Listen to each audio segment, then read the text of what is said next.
Ladies and gentlemen, the next session is starting. May I request everyone to please settle down? The speaker and the moderator both are here, and therefore we would start the session now. This session is a conversation between Siddhartha Deb, and he will be in conversation with Kavita Bugana.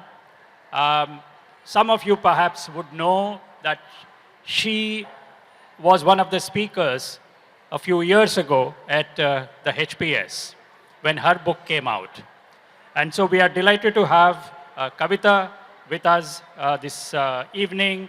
And Kavita Bugana is, she writes, by the way, under the name Kavi Yaga. And she is a writer, and her publications include travel memoir. This was the book. When it came out, she was a speaker at HLF.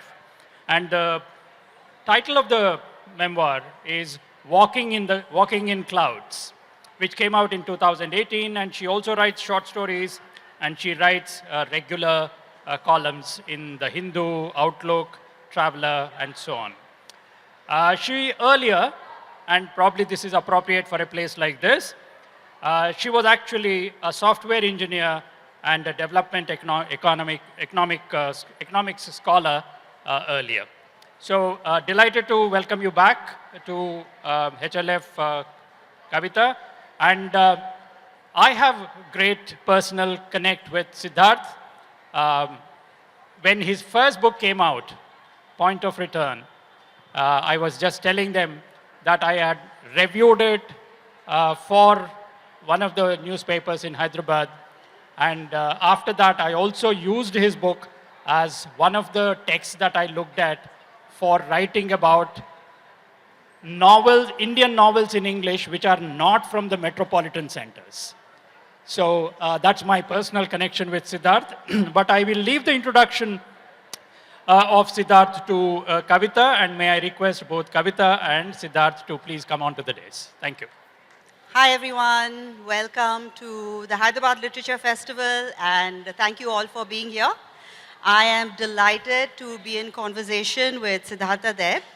Siddhartha Deb is the author of the novels The Point of Return, a New York Times notable book of the year, and an outline of the Republic, longlisted for the International Dublin Literary Award.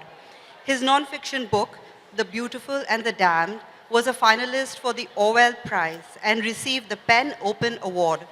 His journalism and essays have appeared in the New York Times, The Guardian, The Republic, The New Republic, N+1, The Nation, and Dissent. The Light at the End of the World is his latest novel, and I am delighted to say it's a fabulous book.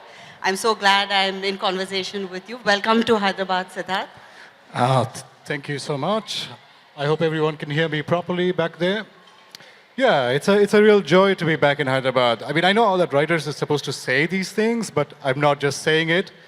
I was last here when I was researching my nonfiction book, The Beautiful and the Damned, which came out in 2011. So I've spent a lot of time in Hyderabad and in Telangana, and it's a city that I really liked. So I'm very happy to be back here, and thank you for a warm welcome, and thank you to Dr. Vijay for being a supporter of my writing from the very first novel onwards. It's wonderful. So happy Republic Day, everyone. And I am actually delighted to be discussing this particular book on this day with Siddhartha, as The Light at the End of the World is deeply rooted in India. It's a wounded history and it's ruptured present. But it also talks of light at the end of it. Siddhartha's book is not just highly acclaimed, but it's beautiful from a literary point of view. It is just wildly inventive. In fact, I was telling him that just reading his book has freed me as a writer and has made me just understand the possibilities of what imagination can do. It's a fantastical book that is structured as 4 seemingly separate novellas set in 4 different times and different places in India. It's starting with the near future Delhi and going back to 1859 in the Himalayas. A 5th concluding section ties everything together. Do you think that's a good summary? It's an excellent summary. Okay. So Siddhartha, I'd like to just start with asking you, where did you get the idea for this book, this story?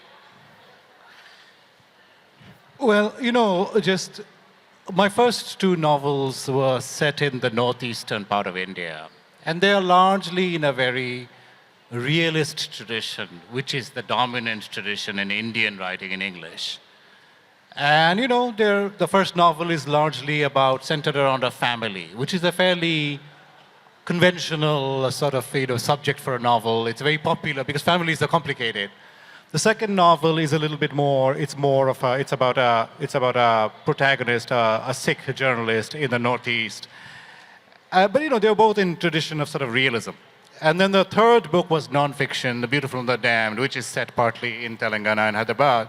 And that was a very critical account of India's quote-unquote development. It's a very, very critical account of that, but it's a reported piece. So this book was a departure from all of those things. It was influenced by all of those things, but it's a departure. I wanted to write about India, but I wanted to write about it. I wanted to read a book about India that captured some of the bizarreness that I feel about today's world, some of the strangeness, some of the uncanniness. This includes everything from politics to climate change. So, for instance, climate change is something that is very uncanny in the effects that it has. We seem to accept it as everyday, but I wanted to defamiliarize it, And so this novel is it's a very literary novel. It's very connected to this politics that I have, but it's a departure from realism. And I wanted to write this novel.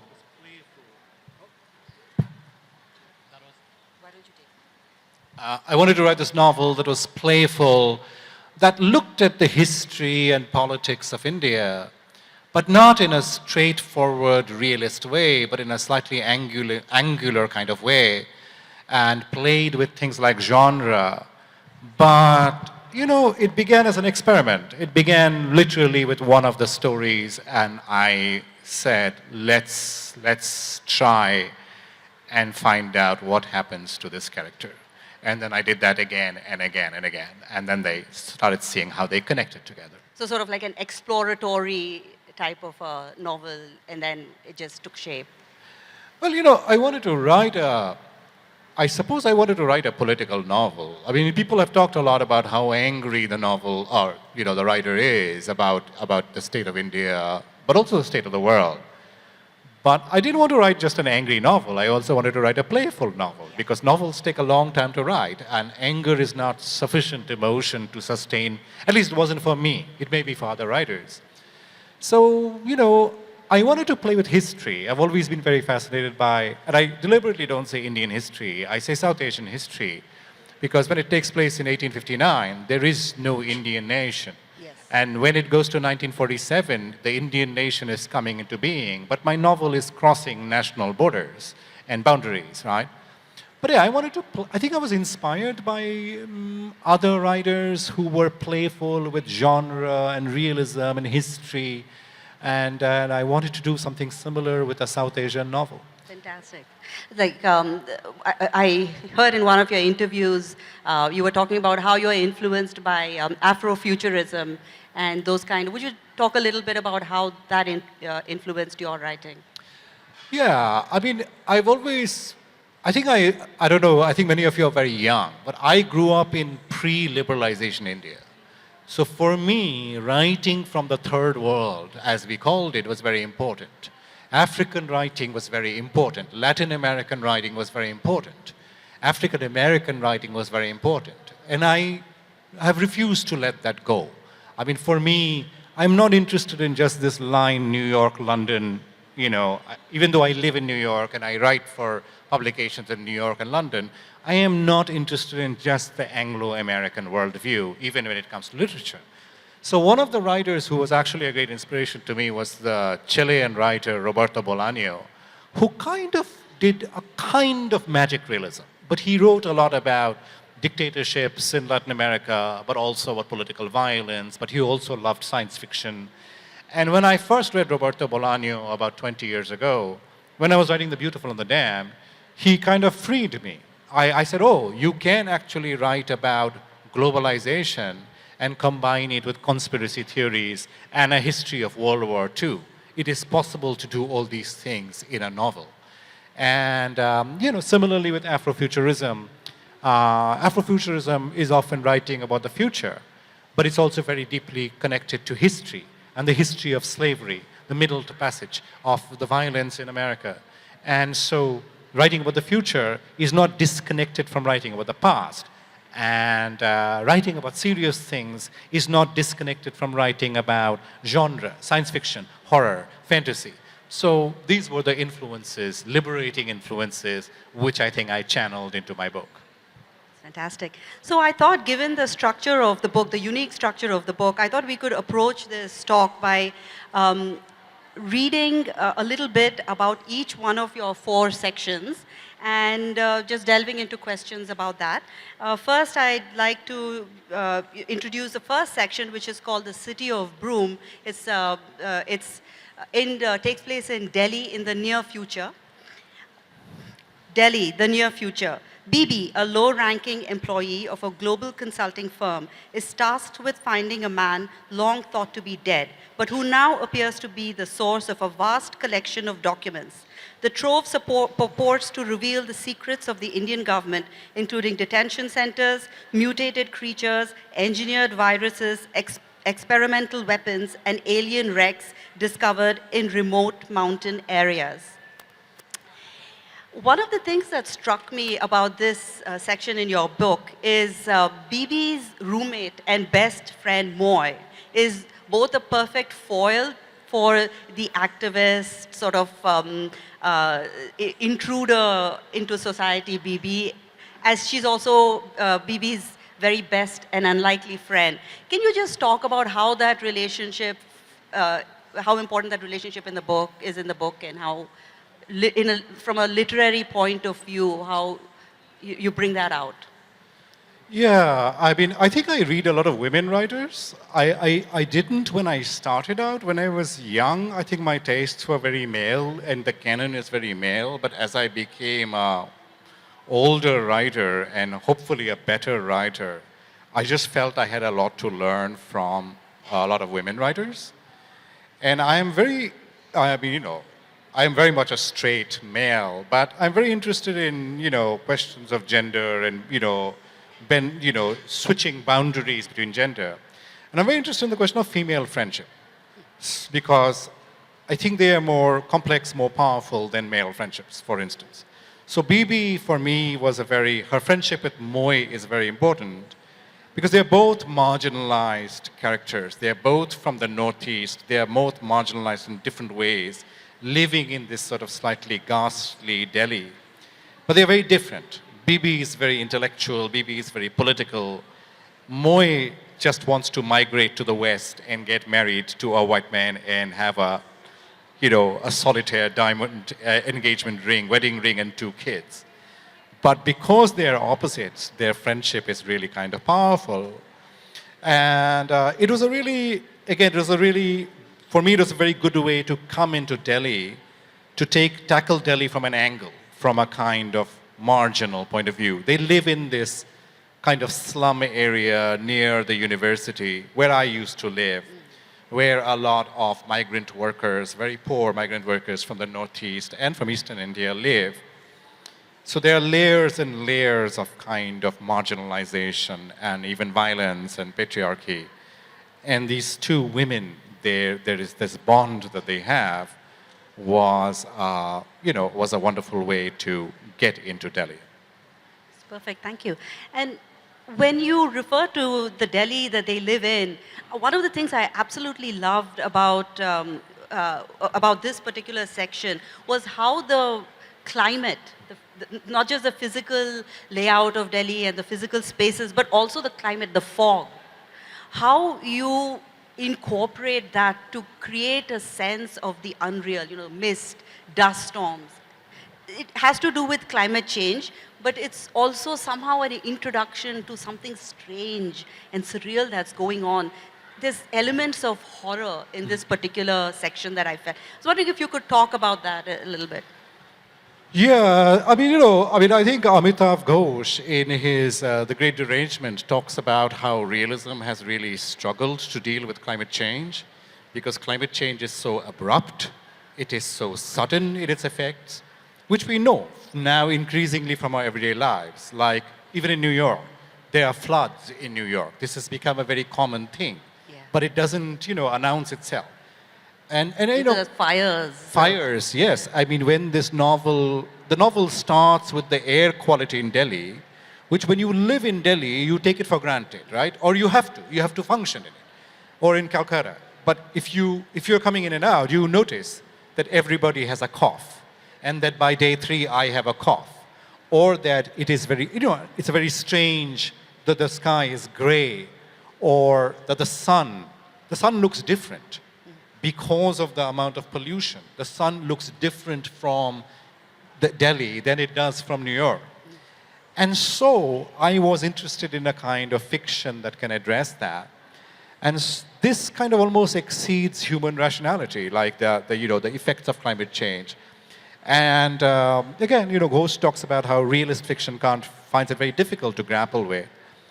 And oddly enough, I found that genres like science fiction or horror are very good at or folk is very important within the Indian tradition. Our folk languages, our songs, our folk stories, they are very, very sensitive to landscape and the weather. They are very interested in the flow of a river and how it might change. Realism is so bourgeois and so urban, you get disconnected from it, right? So for me, this was a way of bringing back the uncanny, or one of the most perceptive reviewers of my novel, Amit Bashya, he calls it the weird and the eerie. And that goes back to the tradition of horror writers like H.P. Lovecraft, who was a tremendously racist, notoriously racist writer of the early 20th century, but has ended up influencing Afrofuturist writers, and even a writer like me. So the clouds, the pollution, the air, these are also actors. They are also agents. They are also, in some sense, characters in the novel. Or in one of the BB sections, there's this whole little story about a leopard in Assam, in Guwahati, which attacks her cousin. And the leopard is also an inhabitant on the planet, is also an inhabitant of the nation.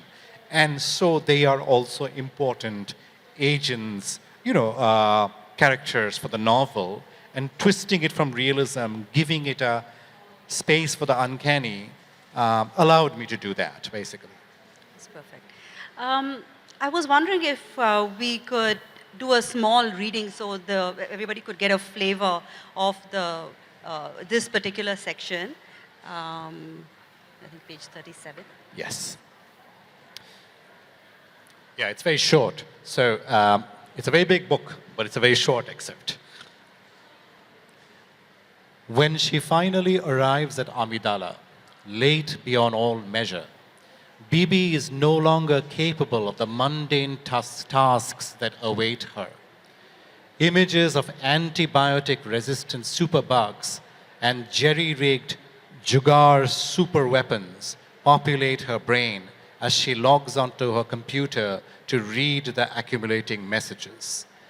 Underneath the unending banality surrounding her, she realizes now, lurks the fantastic. Strange mutations break out in Calcutta's slums. Tulpa thought forms come off the internet into the streets of Gangtok, and a border patrol in the mountains contracts a mysterious eye infection from Himalayan blue sheep. And yet, this is no more astonishing than the man who went to the Vimana office and metamorphosed into a monkey. The stories she has read urge Bibi to wake up, to begin paying attention again, to realize that the haze around her obscures what otherwise should be quite obvious, a gradual dissolving of the boundary between the fantastic and the real is in progress. That was fantastic, especially the concluding.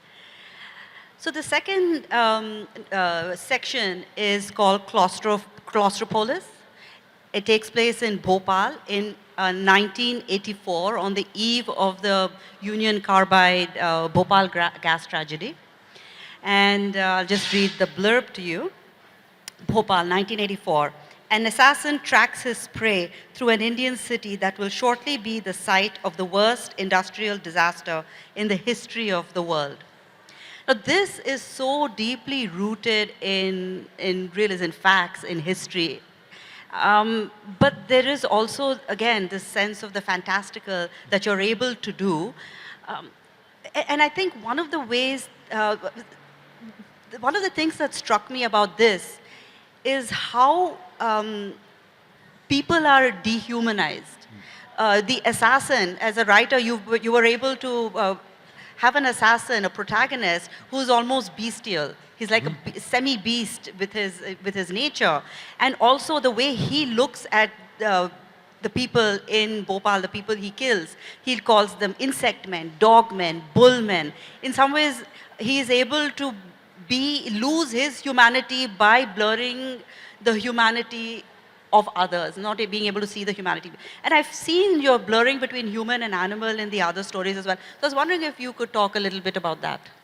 Yeah, I mean, I think actually humanity is a term that the novella and the book as a whole challenges, just like masculinity is a term that it challenges. Actually, the animals are often sources of liberation in this novel.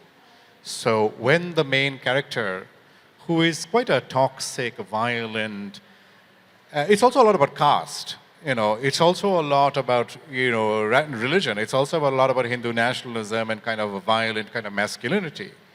So he does refer to people as animals because he sees himself as better. He sees a kind of a hierarchy. And the novel is constantly challenging those hierarchies. And that is what one of the things that this novel wanted, that particular novella wanted to take up. But, you know, I should tell you, I mean, basically, it's quite, you know, the way the novel came about, this particular novella came about, is that this character just showed up in my head as an opening sentence or 3 sentences. And it's basically the opening paragraph of the novel, pretty much unchanged, which is that he's sitting on a train, on an unreserved third-class compartment. He is coming from Delhi, where the massacres against the Sikhs have been forgotten, and he has taken part in that orgy of violence. And now he is going to Bhopal because he's on an assignment to track this factory whistleblower at the Union Carbide factory. And from the minute he opens his mouth, you realize that this is a very violent, toxic man, and you can say, isn't it very disturbing that this character shows up in your head? And yes, it is disturbing, and I said, but it's like the other characters who are much more, BB is much more close to my heart, but the other characters are much more likable, much more, you know, this character is not very likable, but he showed up, and I said, chalo, it's very interesting. The language is very interesting. He has a very particular toxic, you know, full of curse words, very sexist, vulgar, but there's a kind of energy to it as well. So I wrote the first paragraph and I said, let's find out what happens. And this sort of toxic character allowed me to do that.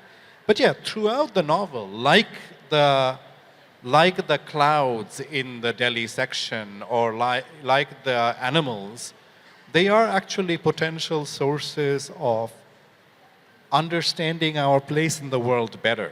And we kind of have to step beyond thinking, oh, human beings are at the cusp of this, at the top of the pyramid. It's not something that I can believe very easily. You know, I am not convinced that we are really, this may seem very it is very anti-enlightenment, but I'm very, very critical of the Western Enlightenment tradition that humanity, man, you know, in the old Enlightenment tradition, the white man is at the, you know, the top of the pyramid, and we are all now just trying to climb up and trying to get a place there. I am very, very critical about it. I think sometimes an animal has a much better sense of its place in the world, you know, than we do. And the novella is really showing how limited he is in trying to you create this hierarchy, which is really a caste hierarchy and a gender hierarchy, and placing them down below. Here's this whole thing he's just taken from Manu. He reads a lot of Manu, Yeah. and Manu is all about this is higher than that is higher than that is higher than that, and he's really caught up in that. And the novella just turns it upside down, because by the end, when the Union Carbide disaster happens, he is as exposed to the chemicals as anybody else. There is still a hierarchy. The rich are still safe. Yeah. The Americans are still safe. Yeah. But he is a low-ranking assassin, and by the end, he thinks he's a fool for having believed in all these things all his life. And so, it's a journey into toxic masculinity, into Hindu nationalism, into patriarchy, into capitalism. It's a very, very critical of, corporate capitalism that can just let thousands of people die in a third world city and then just wash their hands of it. It is the worst industrial disaster in the history of the world. But there will be no HBO show called Bhopal, ever. I mean, I keep saying this in the United States. How is it so easy to forget? How is it so easy to forget here? Yeah. And the novella is really about opening up those questions. Yeah, absolutely. In fact, when I read that section, I just felt deeply, deeply sad, because I remember the outrage I felt at the time, but somehow it's just sunk into the wells of my memory, and bringing it up made me think, how could I forget the outrage? I also wanted to quickly touch upon the point that you made earlier about characters that, like this particular person, this assassin is toxic. And there's a sense that when you depict a writer who is a non-sympathetic character, somehow they feel that the writer themselves is also like, so if you write about a character who's toxic, they also attribute that toxicness to you. And then if you write about somebody who's a pedophile, they'll be like, you must have something in there. So how do you, obviously that's not right, but what is the responsibility of a writer when depicting these kinds of non-sympathetic, toxic, evil, perhaps, characters? Well, I think the answer is different for every writer and every reader in some sense. But I mean, on the one hand, I think if I begin by writing in my head, right, in my own room, I'm not even thinking about publishing. I think it is important to be able to say whatever you desire to say in the privacy of your own head. I don't believe in like thought control. Even if it is like things I completely disagree with you, you must be able to share them if you're going to work them out. Otherwise, they will just remain there and they will come out in some other way. Yeah, as a writer, what's one's responsibility? I mean, in the Bhopal section, I had a question. Because, my novel starts with the very realistic account of Bhopal. But then it deviates, like in every one of the stories, it deviates into speculative terrain. And I did say, what's the ethics of a writer doing this to an actual incident that's happened, where 4,000 people died in 24 hours, where 20,000 people died within 10 years, where 100,000 people were affected? What is my responsibility? And then I thought, I have written about it in nonfiction, in a straightforward way, because I also do journalism which is based entirely on facts. And I thought, but people still don't know about it. And I remember I actually, I would go to Bhopal, and one of my friends in Bhopal was the organizer, Abdul Jabbar. And Jabbar became a very good friend of mine. Since I wrote about him in The Beautiful and the Damned. And over 15 years, Jabbar sadly died a couple of years ago. But, when I went to Bhopal, I told Jabbar, I said, what do you think of this? And he said, nahi, ye bahut acha hai, aap likhiye. And I thought that this is a man who has spent his entire life fighting for the cause. And so, his permission meant something to me. But to me, as a writer, if I am trying to tackle a subject, I want to bring back the forgotten into our conversation, whether that's the Union Carbide or whether that's the famine, whether that's our own complicity in various kinds of violence. And sometimes I will do nonfiction, and when it's not enough, I will do it in fiction. Right. And if I need to, you explore a toxic character, but I don't think that that character becomes me. Right, yeah. I mean, you know this as a fiction writer. When I write fiction, I'm someone different. Yeah. I know more when I'm writing than the normal person. When I finish writing it and I come back, I'm quite limited in my understanding of the world. I have my own limitations, my own. People around me will say he's really can be quite annoying about this and quite dogmatic about this. But fiction is a way of freeing yourself up. Art is a way of freeing yourself up at the moment of creation, and then you see deeper. You see deeper into. So, one of the things I discovered, very surprisingly, the unsympathetic part of him is very obvious, but I found him very vulnerable towards the end. Yes. When he says that I am a fool Yes. and I am just caught up. And I feel that way when I look at, in my nonfiction, I'm very critical of, the current government and Hindutva, and I make no bones about it. But when I see a photograph of some perpetrator, it's very hard to reduce them entirely to Yeah. all evil, Yeah. because they're this, and I think fiction is a way to explore that Exactly. without accepting the evil, without giving way to it. But it's a way to explore that. Yeah, absolutely. To be able to find empathy even for these unsympathetic characters. So I was wondering if you could read a small passage. So this is from the second section, the second novella, the Bhopal novella. The chemicals kept sitting in the tanks, volatile, unpredictable, undisposable. I could hear the chemicals when I walked past the storage tanks, a kind of tingling, swishing sound, the buzz of electrolytes humming on the surface of the liquid, chemicals singing to themselves an atomic song, humming a lullaby of perfectly balanced equations. I began to hear rumors. In New York, after a meeting of the board, they would announce the closure of the factory. They would write it off in their books as a loss, take the tax break from the loss, strip the factory, ship parts of it off to some other country, to some other place with a more sophisticated market for pesticides. The chemicals in the tanks kept singing of profit and of loss, of market share and of stock prices, of tax breaks and of sizable assets. The scrubber unit isn't functioning. The flare tower has been dismantled for repairs. The cooling system, the one meant to prevent the stored chemicals from going into a runaway reaction, has been shut down. They need to cut costs. The chemicals in the tanks are singing. And then we come to the line of faith, which takes place in the Himalayas in 1859, just after the Sepoy Mutiny. And in 1859, a British soldier rides with his detachment to the Himalayas in search of the last surviving leader of an anti-colonial rebellion. There's a Sepoy Mutiny. This was actually my favorite section. It is just completely wild. It's just wild, and it's so much fun.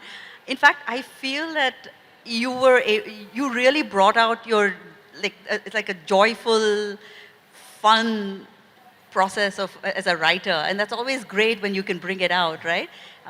So I just wanted to ask you a little bit about the writing process, how you discovered, how you connected all these things, and let your imagination just go all over as a writer. Yeah, so it starts with BB in this sort of slightly near future Delhi, and then it goes backwards in time, the novel. This is a structure I've always been very attracted to, because I used it even in my first novel, The Point of Return.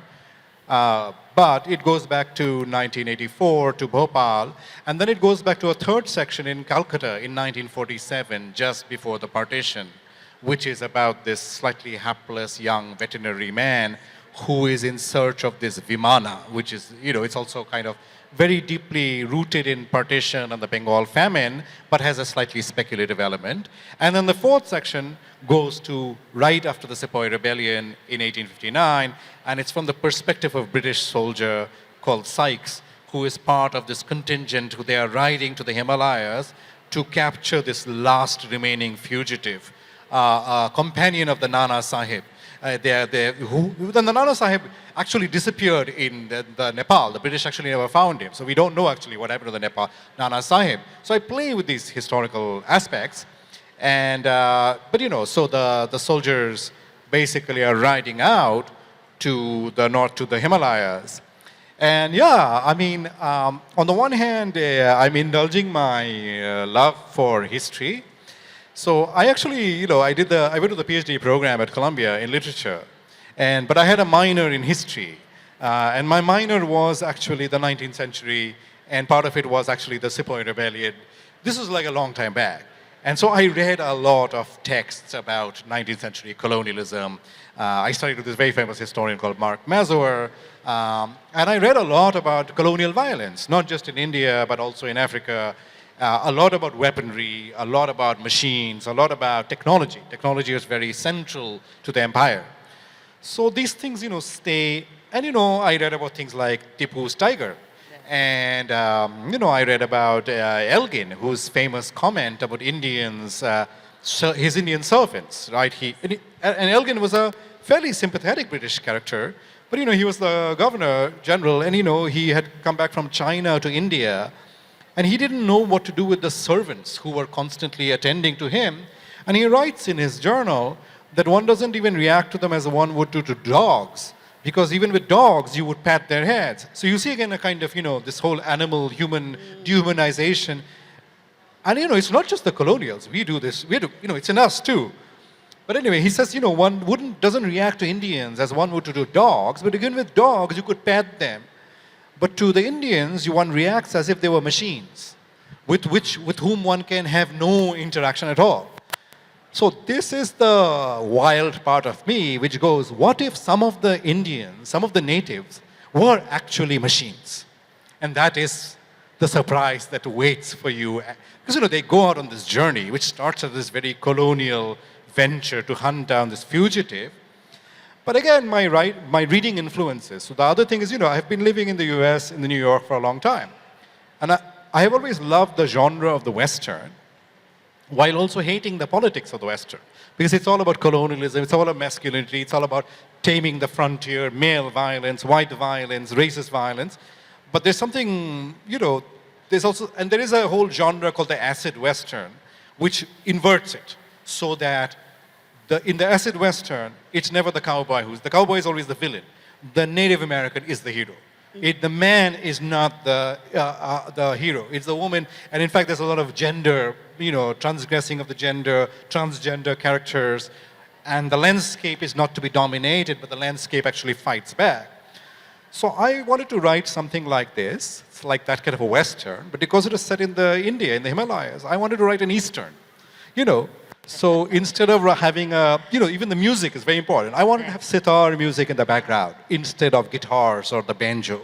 I wanted, and of course, I don't know, it sounds, you're playing with it. You're playing with these things. I would sometimes think, my God, I'm a grown-up man.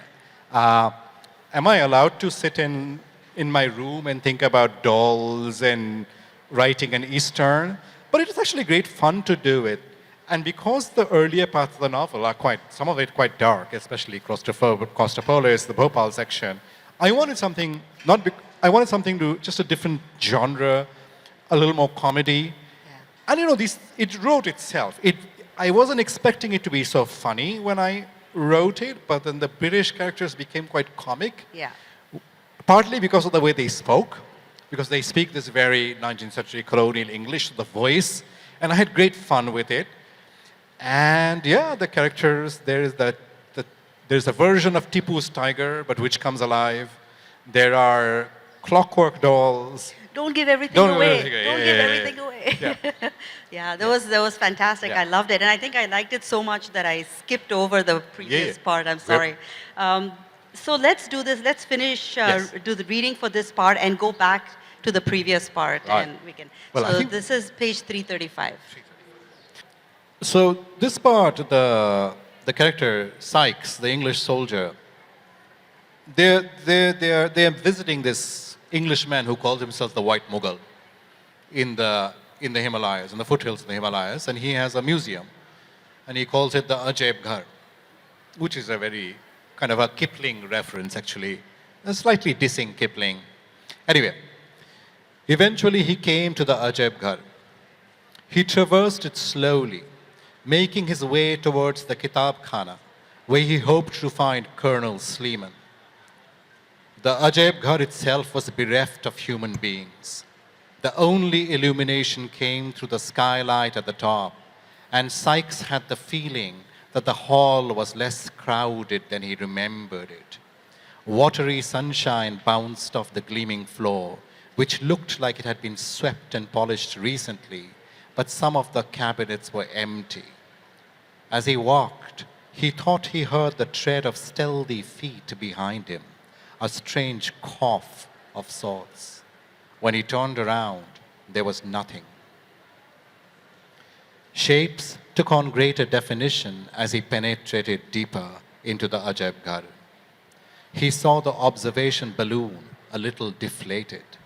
He passed the howitzer that fired the conical rockets, its shadow leaning drunkenly on the wall. Finally, he came to the platform that had held the twin of Tipu's clockwork, near whose grisly wooden maw they took their repast every night. It was dark in this part of the hall, and he saw the feet of the clockwork soldier first. There was something not quite right about it, Sykes felt. Something wrong about that red-coated soldier doll lying supine on the platform. He took a step forward. There the soldier lay, his visage contorted in a permanent grimace. But the tiger? It wasn't there. Thank you. So I think we are almost out of time, in the sense we have just enough time for some questions. But I'd just like to wrap up by talking about the light at the end of the tunnel. In some ways, that the final section just brings kind of everything together, and there are characters that are there throughout. There are references like the Dusra Gandhi, who's Gandhi, but the evil version of Gandhi. There's the Vimana that appears at different, and then there's the Tibetan references. So I just wanted to ask you, as a concluding thing, this chapter is called The Light at the End of the World. What is the light? Or would that be giving everything away? Yeah, I think you have to read the novel to the final section, which is called The Light at the End of the World, to find out. Yeah. But like I think any good novel, there's more than one answer. There is one answer that the plot gives. But, there's also the light is, all the novel is talking about authoritarianism and climate collapse and the state of the world and the feeling of hopelessness, the feeling of oppressiveness, the feeling of there not being a future. And, there's no easy answer to that. But one possible kind of light is just the storytelling that it's about imagination, and it's about imagination that crosses boundaries, it crosses genres, it doesn't stay in one place. That is, I'm a novelist at the end of the day. Writing novels isn't enough. It's not going to make the world a better place by itself, but it's not a bad thing to have storytelling, rich storytelling, playful storytelling. That is one kind of light, but ultimately we have to create it for ourselves. Absolutely. I actually just quickly felt that one of the, during the Calcutta 1947, you had talked about love as being light. And to me, I felt that was one of the lights you were talking about. Absolutely. I'm very old-fashioned and romantic that way. I'm totally like a great believer. Yes, love of all kinds. Love is actually one of the lights that we have in our world. Absolutely. Absolutely. Wonderful. Thank you. Thank you. Now we'll open the floor to questions. Sid, thank you very much for sharing, and Kavi for facilitating this one. These days, the chat GPT or the artificial intelligence, generative AI could also write. Can you just talk can't hear you properly. Okay. These days, the generative AI also can write, but you are the hope in terms of, you are so creative, I don't think the artificial intelligence can really beat you, okay? It can never beat you, the kind of creativity. But one question, as I was listening to you in terms of the 4 sections, I hope at the end of the day, I think all those 4 stories, even though they happened at different points of time, I hope they converge at one point of time, wherein I'm curious to know, while I have not read, curious to know where does it end? Is there a hope for the world, or how did you end, and how difficult it was for you to mix all these 4 different chapters at different points of time? Yeah. Thank you, thank you. Yeah, I mean, I'm very pleased to hear that, yes, that ChatGPT will not be able to mimic. You're right, I agree with you, you know. Because, the human imagination is a kind of it's a wild thing, and, it can't be just reduced to an algorithm. But yeah, do the 4 sections come together? Yes, they do, but not in a neat way of tying it together. There are sort of things that are below the surface that are going on, and there was a debate with my editor, my wonderful editors, about whether we should make it more explicit. But we chose not to. We said it's okay to leave it a little bit for different readers to figure it out. And how difficult was it? It was difficult. It took about 7 years to write because it's a big novel, and I wrote over 7 summers. And the 4 sections are very different genres, very different voices, very different characters. But, I also felt that, I was able to do it with, I had written 2 novels before. It's not a novel I could have written on my first try. I felt I knew more about writing a novel. And it was difficult, but writing often is, but it was also great fun. And writing is also for me, there's a privilege and a pleasure to be able to do this. And, it's the world inside your head. You are trying to bring it out. And the world inside my head is quite strange, I admit it. It's very strange, But there's a pleasure, there's a joy to even figuring out how it might connect. So writing is always on that cusp of difficulty, and then a breakthrough, and then more difficulty, and then another breakthrough. And, pleasure every time you have a breakthrough. So, yeah, I was very happy to be able to, write this book. Hello. Do you find that writing about right-wing authoritarianism and these kinds of forces that are taking over the world and bringing them to life is a form of resistance? And how do you feel when you're bringing these forces to life? Well, they already exist. And the world already exists with all its, with all its horror. And then it becomes a question of, do we decide to engage with it or not? And obviously, for me, the answer was yes. But then there is a difference between nonfiction and fiction. In my nonfiction, it is very direct, it is very factual, it is very carefully, it's based on facts. And but fiction is a way to not to bring them to life, but to sort of engage with them, and to create connections. So one of the things, I say this, in today's world, we're very caught up with the moment, with the present. It's a sense of almost being drugged.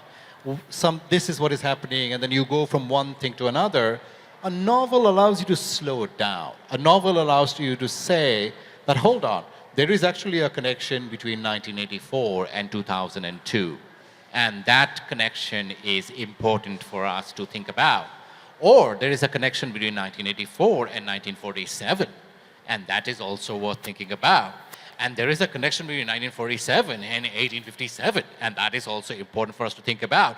Nobody gets away scot-free. Nobody, the West, the West, otherwise the West can sit and say, oh, look, they're doing, or we can say, oh, look, they did these terrible things to us. Look how liberated we are. No, we are all kind of interconnected in terrible ways, and a novel tries to interconnect in ways that allow a kind of resistance, a kind of counter narrative, a kind of alternative narratives to come.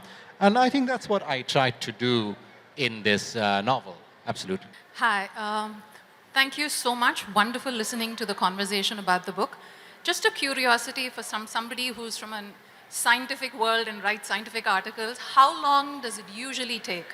For at least this specific book, how long did it take for you to write this book? And does it get better when you get, I mean, does it take lesser time when you get more experienced, or does it take longer time when you become a more experienced author? I mean, does it vary for each book? How does it work? Thank you. Well, I would have to say, I imagine it's different for every writer. I mean, I know mine. I mean, journalism is, yeah, so with journalism, it's simpler for me. Like there, the amount of work I have done, I now have a certain degree of speed. And journalism is based on deadlines, right? So from the very first, I started as a sports journalist in Kolkata. And they gave me like 3 hours, and they said, go to this cricket match. And I said, but the first innings is over. And they said, doesn't matter. We don't care. You'll figure it out. And I had to go and watch the second innings of this one-day match. And they said, come back before the match finishes. I said, how am I supposed to write a report before seeing the end of the match? They said, no, it doesn't matter. And I had to come back, and then I had to get the score result on the phone. So, but fiction is, it took 7 years, but 7 summers. I have a full-time job teaching. I was a full-time parent. I also did a lot of journalism. So I was only able to work it in the summer. But in the summer, because I have an academic job, I get a good 3 to 4 months, and I'm very disciplined. So it was basically 7 summers, but it's a complex novel, so it took time. And you have to be, so with fiction, I have learned that you have to be, the kind of fiction I write, I have to be patient. Characters have to come alive. I can't push them. I can't push the character to be even if a character starts with something of me, the character is not me. I have to wait for this character to come alive and for certain connections, and that happens slowly. But I'm very, it's very simple. You just write, my method is simple, 500 words a day.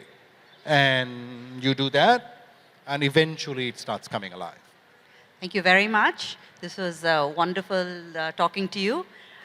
Thank you all for attending. Thank you so much. Thank you so much, everyone.